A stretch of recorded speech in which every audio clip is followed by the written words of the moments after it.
Your answers are very clear. Thank you very much. I yield back, Madam Chair. Thank you. Mr. Steil is recognized for 5 minutes. Thank you, Madam Chairman, and thank you for being here today. I reviewed your report and I agree with many of the recommendations you make. For example, the United States Capitol Police needs to reform their training process by bringing in instructors from the FBI and the Secret Service.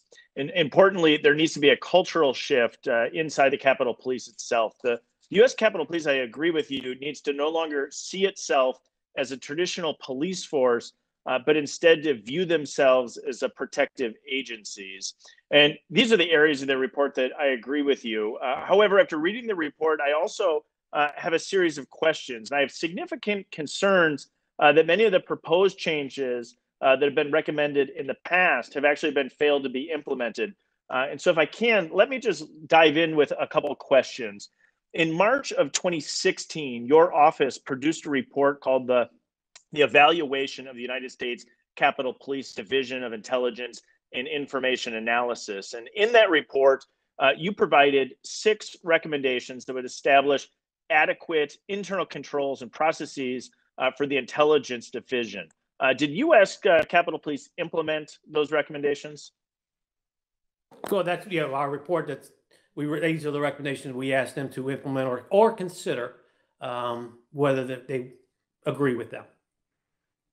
And so to build on that, was there compliance to ensure that those recommendations were being implemented?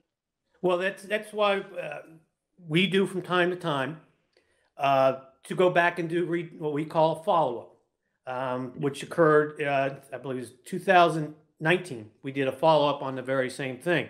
And we know that there were some things reemerged and there were some additional recommendations being made. That's pretty standard practice for us. We will issue a report. We allow it. We will then do what we call a follow-up of the report. Now we do that. But in that follow-up, was there compliance with those recommendations in your opinion? And some of them, yes, they did. Some of them, they were compliant for a while, and then they kind of slid off, and so they reemerged as the issue. So again, okay, so not perfect compliance. You're seeing some areas where there's compliance, some where there's room for improvement. So let me keep going. So then, in 2019, you include one of your recommendations: increase staffing for the Intelligence and Interagency Coordination Division. Was this recommendation included in your previous report as well? I don't recall if that was in our previous report. I can look back on that and see if that was a recommendation. I'll offer to you that in my reading, I believe it was. Okay. So we can put a pin there. But broadly, has this recommendation been implemented? They have increased some. In our flash reports, we're asking them to increase additional folks. We'll never provide or recommend a exact number. That's really up to the Capitol Police Department to decide the appropriate number of individuals. But I'll shift gears slightly. The department's required to update the intelligence priorities framework on an annual basis and review and evaluate the IPF on a quarterly basis. Is that right? That's true, and we've found that reemerged, and they were not doing that. So you've identified that there was a recommendation, again, it was set forth, but not fully implemented in your review. Right, correct. In 2019, did your office recommend that the United States Capitol Police consider requiring new sworn recruits to obtain a security clearance? That's correct, yes, sir. And so the follow-up question, of course, did the department implement that recommendation? No, sir, they did not.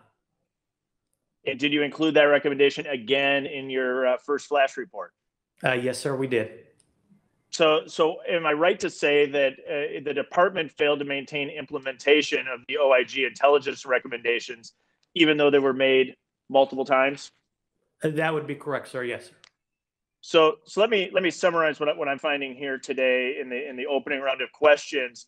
A number of the past reports, recommendations have been made but not implemented. And why have they not been implemented? What has been the obstacle? And I know you're not to review the Capitol Police Board, but it appears to me that the Capitol Police Board has operated as a political body rather than a nonpartisan law enforcement entity. And if this is accurate, I believe it's really important that the U.S. Capitol Police Board needs to be reformed. And so with that, and looking at my time, I will yield back. Thank you very much.